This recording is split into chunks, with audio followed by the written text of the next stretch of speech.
coffee. What a beautiful day.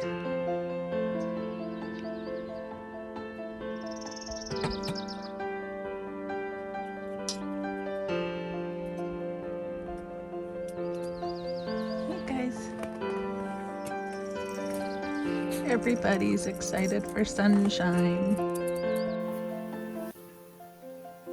Hi friends, it's Angela here. So excited for you to be here. If you are new to the channel, hello. This is my brand new channel, Create, Heal, Shine, where we talk about all things therapy, counseling, coaching, life skills, relationships, boundaries. Oh man, the list goes on. Stress, anxiety, chronic illness. We talk about everything. But this week we are doing the last chapter in the book, It's Never Too Late to Begin Again by Julia Cameron. This is the 12th week. We're doing a book study, and this is week 12, and we are finished the book. So, wow, this is like a mega wrap up. So I just want you to know that we are going to be starting something else soon, and that this is, I just love how cohesive this whole book is. It's been really nice. I'd love to hear your thoughts and feelings on everything. How you've enjoyed the book, if you ended up buying the book or you just listened along. So how the book works, in case you're new, you didn't miss anything. You can just start on week 1, go to week 1 video. There's a playlist called Journal Along on Book Club, and you can start at week 1 and do it along with me at your own pace. So if it takes you 15 weeks to do the 12 weeks or even longer, it doesn't matter. It's not about being perfect. It's just about learning and tuning into your own capacity and awareness more. And the chapters all evolve about discovering creativity and meaning in midlife. So this is for midlife women, or you could be retired or just having a transition in your life. Maybe you've divorced and you're starting over. Maybe your children have grown up and moved away. Maybe everything is great in midlife and you just want more creative spark.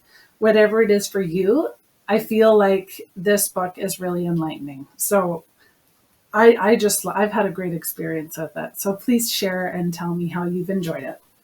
So let's get started. First of all, this last chapter 12 will be our last 4 years of life. So I'm 49. Pardon my math. So I'm doing 46, 47, 48, 49. Because each chapter we've done 4 years. Well, you divide the chapters up by 12 of your age, and that is the age that you answer all the questions. Well, you answer all the questions now, but then there's a section that you write in your journal about during that time of your age. So you can have some enlightening moments and maybe understand things that have come and happened from your childhood or teenagehood or 20s, 30s, whatever that is, has happened that has shaped who you are and where you're at right now. So week 12, if you're following along, reigniting a sense of faith. So interesting. So what I usually do is I read a bit from the book and then just highlighted stuff that I like and enjoyed that was powerful. And then we do some journaling exercises together. I will give you the journal prompts and you can do them on your own time. If you don't have the book, that way you can still follow along. And I did get new glasses. They're not crooked. They're nice and firm. So anyway, so much better. I can see so much better. And they're progressives. Apparently I've graduated into the progressive realm. So I actually don't have to take them on and off, which is so annoying when I'm doing them. I watch myself in the video. I'm like, oh, I can't watch myself anymore, taking them on and off. But anyway, all right, here we go. This week, you will focus on celebrating the now. In the moment, you are safe. In the moment, you are guided. You will finish your memoir this week and become current with your current self. Having recovered the terrain of your life, you are able to be present and aware of today. You will gain perspective and appreciation for the path you have followed. Do you sense that you have been led looking back at your life now? Do you have a sense of what you would like to do next? inklings of what would bring you happiness. Do you find that you appreciate yourself and your own unique journey more than you thought you did? Do you feel a renewed sense of purpose? Do you suspect that you have been more aware of your purpose all along than you might have assumed? Maybe, maybe not. The past and present you meet in the now, bringing you strength and wholeness. So chapter 1 starts with art as alchemy. And she talks about, in the moment of creation, we are ageless. We feel both young at heart and old and wise. Young at heart and old and wise. Artists work until the end. My photographer friend Robert said to me yesterday, yes, they do. This is why retirement from one career, even if it's a major career, is not by any means the end, because the act of creating something, anything, renders us timeless. Because the act of creation is led by that inner youthful part of ourselves that we continually reinvent through our art. So she uses some people as an example, and she says, Carla retired from a career as an optometrist with no real thought about what to do next, but plenty of energy that she needed to channel into something. Carla now runs a small gourmet bakery. Her offerings are delicious as well as beautiful to behold. When she's baking, she feels timeless. She has a child's delight and an elder's discernment. I love to bake, said Carla. Nothing makes me happier. Before owning the bakery, I had a period where I was so bored and depressed I needed to find something that I loved, but I didn't know how to find it. I'm so happy I took all those artist dates that eventually led me to memories and passions that would bring me fresh life now. For me, baking is that fresh life. So, artist dates she refers to as just little outings for yourself that you go and do on your own, and you are by yourself and you make a specific time in your planner that you're going to go and do these things. So that could be anything like going to a bakery or going to an art gallery or going to a bookstore, having coffee by yourself, just going to a pet store, going for a hike, kayaking, anything, whatever you're interested in, researching, going to a painting class. It can be anything that you want. So as we come to know and appreciate ourselves, we have more to share. And with more to share, we find our connections with others are deeper and more abundant. So I love this because I totally believe that is true, that the more we have to share, and that's something that I learned. I wonder do I have that book here? No, I don't. I'm reading this really good other book too that's called by Gladys McGarry, and she's a 103-year-old woman who used to be a doctor.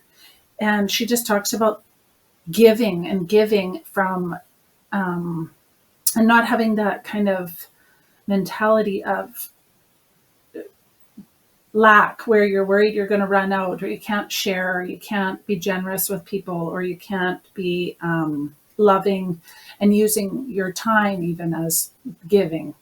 And so when this said we appreciate ourselves more, we have more to share and more to give, I feel that is true. And as we get older, we feel like sometimes, it depends where you're at, but feels like we have so much abundance around us. It's time to really share our knowledge and our love and our things and ourselves with other people, and so that they can have a more enjoyable life too.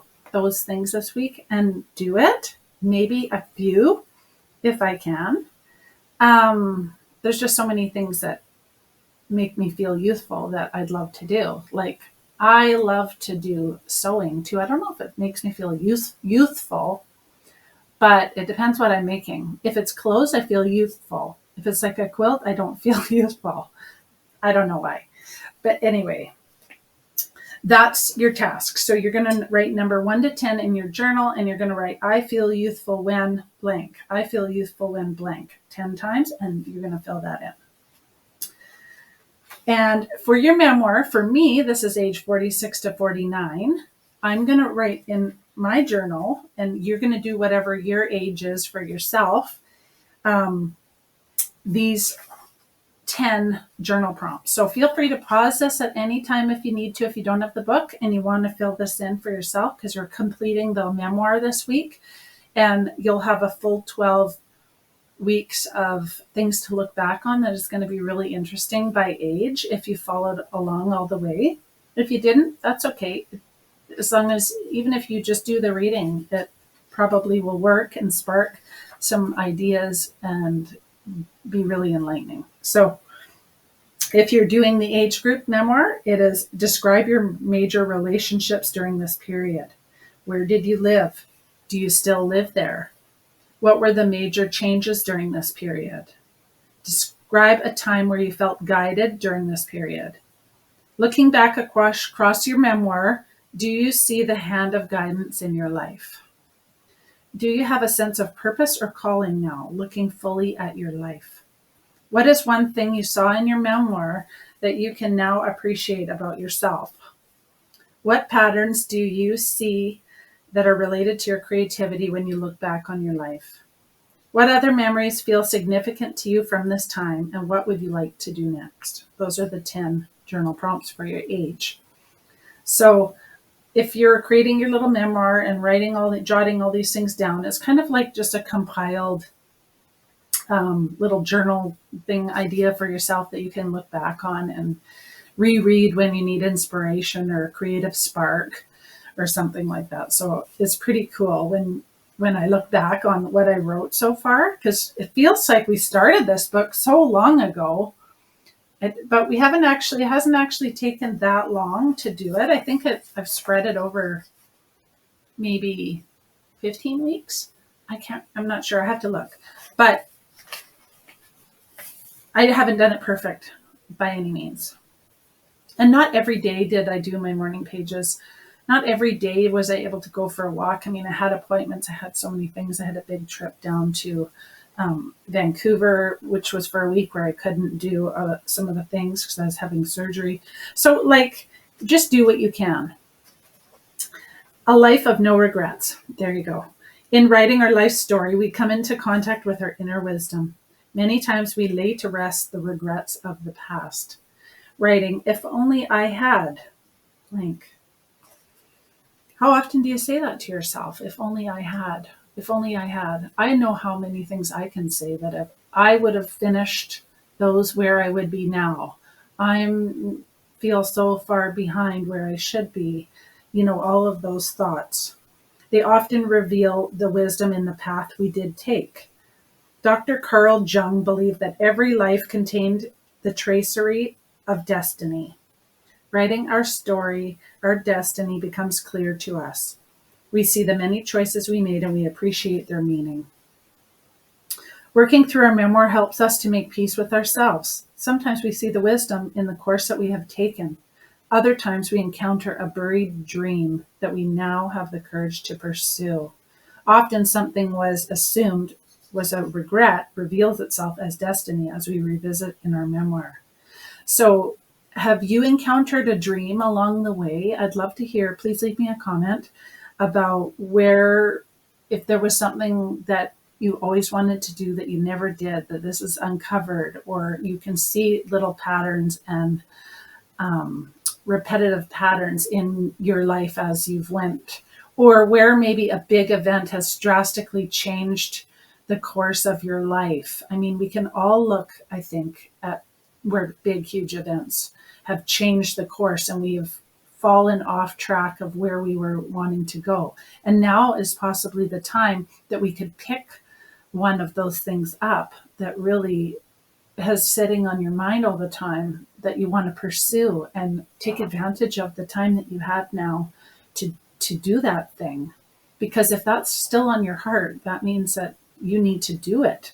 But there's so many things that multi-passionate people want to do.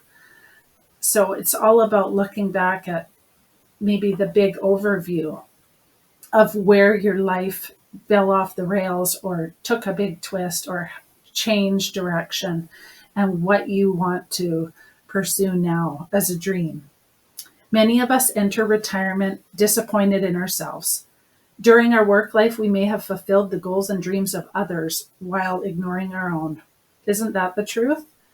Free at last to pursue our own agenda, we find that we need to focus squarely on our own dreams so that we have no life of regret. And that's what I mean by picking one thing to start, not getting overwhelmed with so many things that you want to pick up where you left off, but looking back at what do you really want to do? Like, I'm sure you saw things that would be nice to do, but what do you really want to do? In recovering from our creative blocks, it's necessary to go gently and slowly. We are aiming to heal ancient wounds, not create new ones. I love that. I love that. We are aiming to heal ancient wounds, not create new ones. So we're not out to have a whole bunch of ideas that we wanted to do that we just couldn't fulfill, and we're beating ourselves up about how we didn't do all these things. But it's now about, now is the actual time in your destiny that this is the time when you were supposed to do it. Those things all happened in that time frame to put you where you are now. And maybe now is the opportunity to start doing one thing, even if it's a baby step. We went through a chapter where it was all on taking baby steps of just little things to get started with. And here, she goes on to talk about change for good. So this is where you're going to pick up your journal again. And at this point in the course, you may sense that you would like to make an area of change that feels intimidating for you. Take your pen to the paper and write about a time when change appeared to be negative, but in hindsight, it was positive. Remembering this time, allow yourself to imagine that a current change you may be resisting may also be for the best. What silver lining could exist in changing your current situation? So it's kind of a 2-question thing. You're taking pen to paper about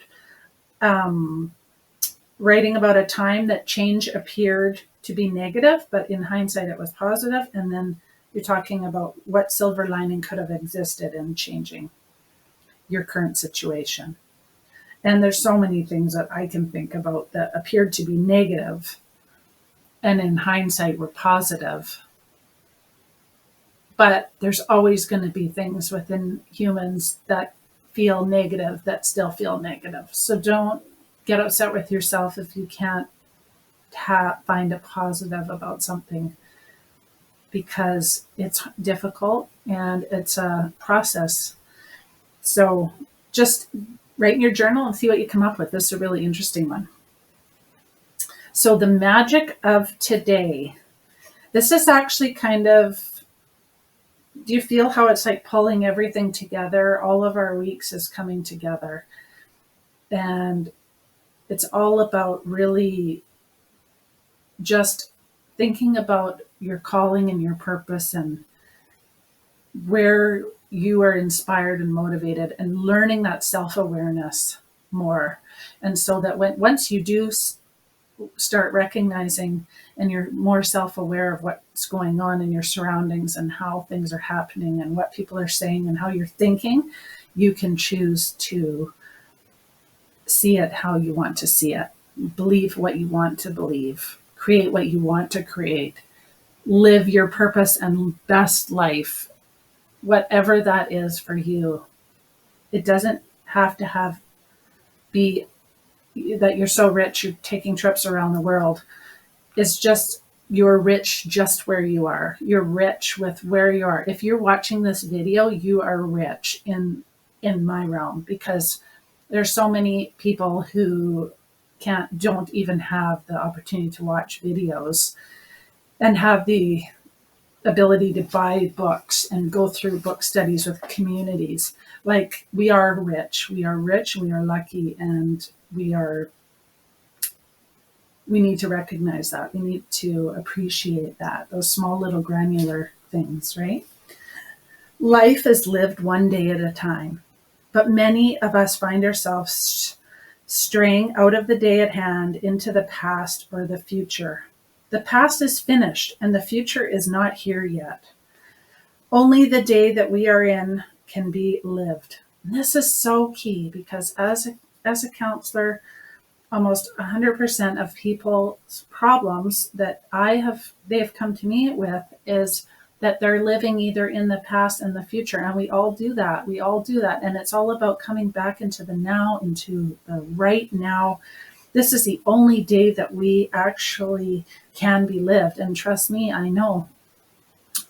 If you've watched any of my health videos, I'm just so grateful to be here right now talking to you. And I'm so grateful you're here listening to me. I mean, I'm so thankful.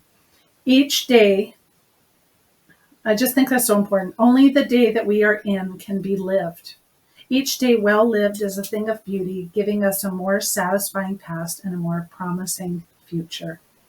As I pray each day for knowledge of God's will for me, I am led to the next right action. Whether our daily habit is asking for God's will or simply writing in our morning pages to see what they will reveal, there's always some small something we can do to make our present productive. As we focus on the now, we are rewarded by a sense of well-being. Our daily life becomes fulfilling. And that's what I mean, is just appreciating every little moment, having your morning coffee or tea, sitting there reading this book, listening to people that you love, interacting with your family and friends. Like, all of that stuff is so fulfilling to me. And hopefully you don't have to go through anything tragic and life-altering to feel that way. But sometimes we do. Sometimes we have to hit a certain place in our life to start being so self-aware that we can recognize how much we actually have. In that other book that I was sharing with you about the 103-year-old lady, there was a part that just got me about this little girl. I can't remember if it was her or her sister, but she went to school and she had her brand new little ballet shoes on or something. And she ran into another little girl with holes in her shoes. And she gave that little girl her brand new shoes at just a young age, and came home and her mom was like, "Where are your shoes? Where are your shoes? I just bought those for you. They're brand new." And she goes, "Mary or such and such needed them more than me." And that's how she learned to give love and be generous. And her mom thought that was wonderful that she did that. And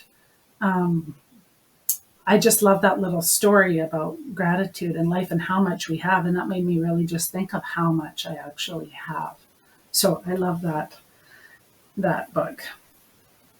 Our work lives dependent on us paying attention to the present, to the agendas and schedules of the moment.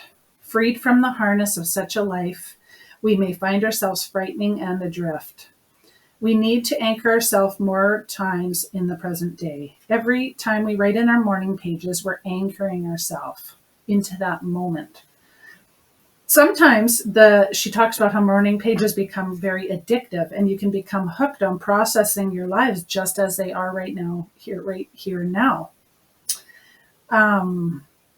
I usually don't read too many examples because she uses a lot of people in her stories, but this one I loved.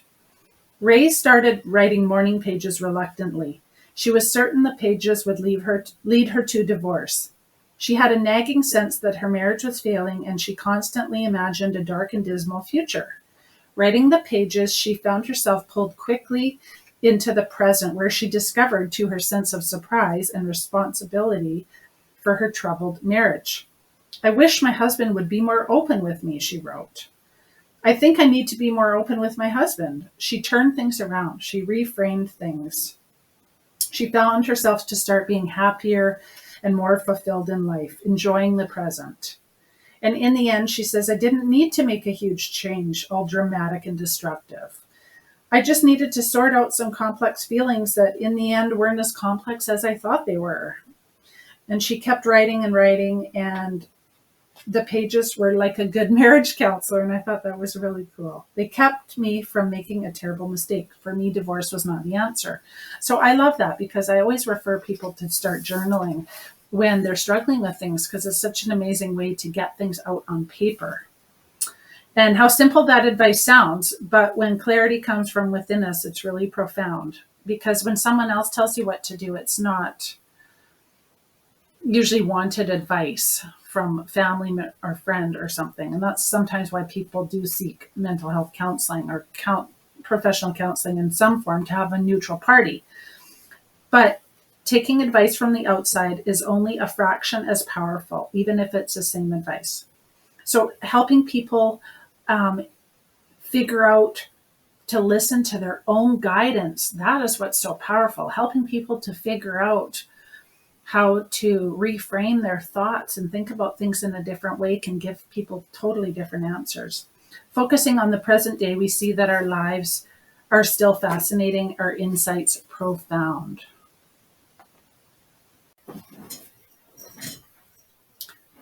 Some of us think the most interesting years of our life are behind us, but focusing on the present day, we see that our lives are still fascinating.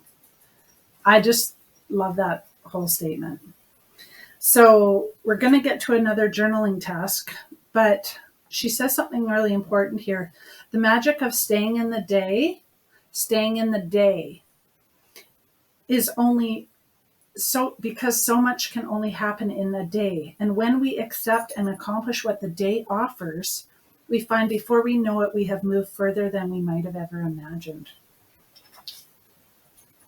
I just realized I had my crappy camera on, so sorry. Hopefully this one is a little bit better. I just added my new webcam. I don't think anybody cares, honestly. It's all about the book.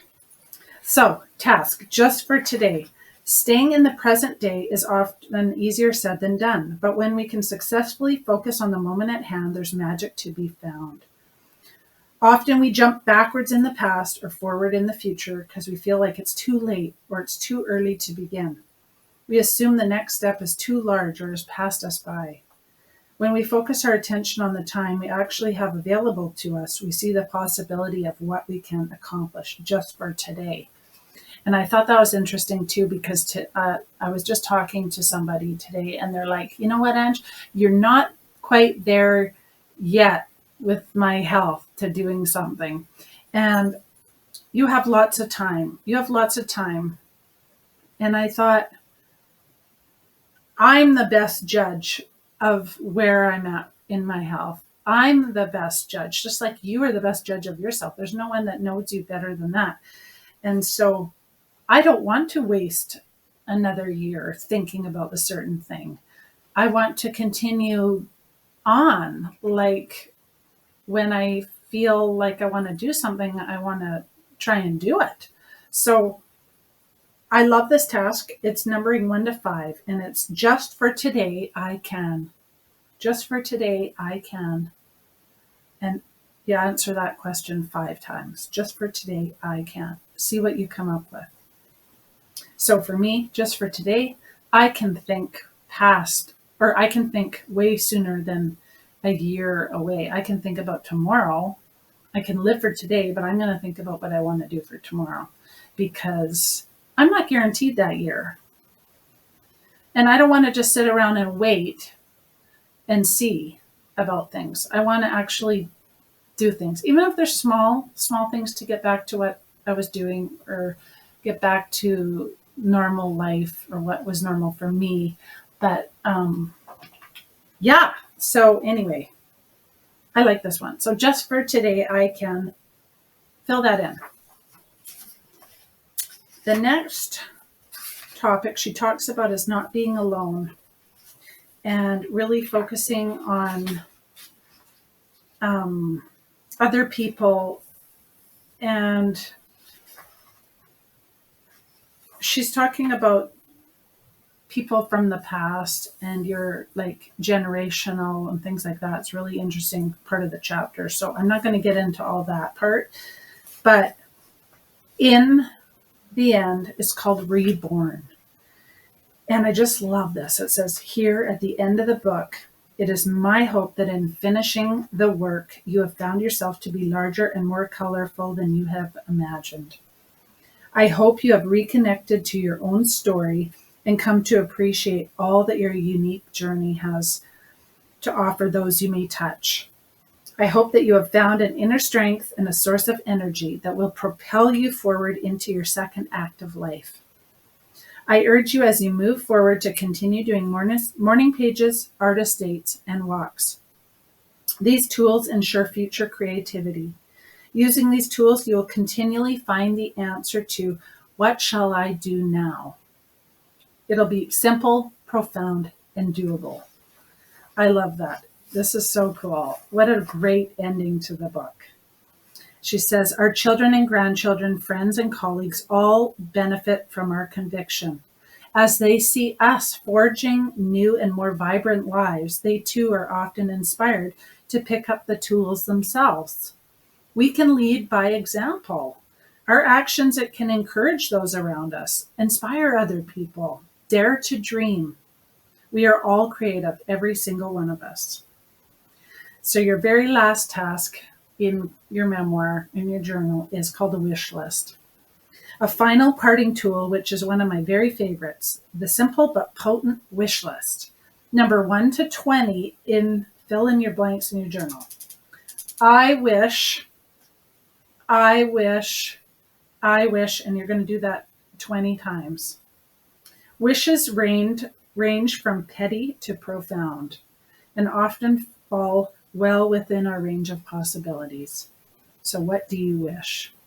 So what do you wish? I've so enjoyed this book club with you guys.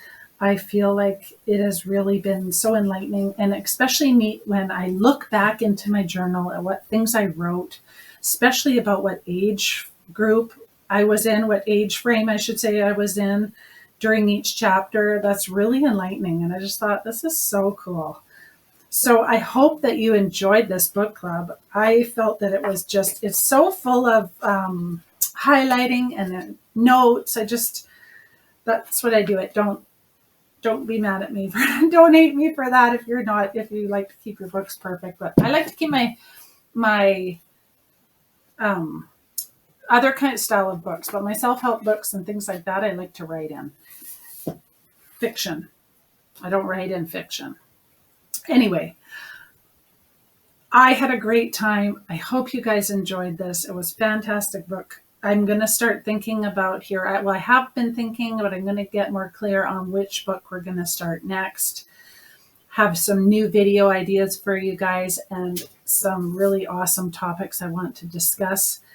Some really neat other video ideas that I have for this channel. So I hope you'll enjoy everything that is coming to you soon. If you're watching this video from Buckridge Homestead, that's my personal page where I share recipes and my health journey and different things like that. But if you're on Create, Heal, Shine, that's where we're going to do the work. We're going to be doing the inner work. We're going to be continuing on learning and developing and just being able to manage our emotions better. So many things. I can't wait to share what's coming up. I have so many ideas and something really big and exciting in the works, but it's not quite ready to share about it yet. So I hope that you enjoyed this. I've had so much fun with you. Thank you so much for being here. I'll see you next time. Don't forget to subscribe. Bye, friends.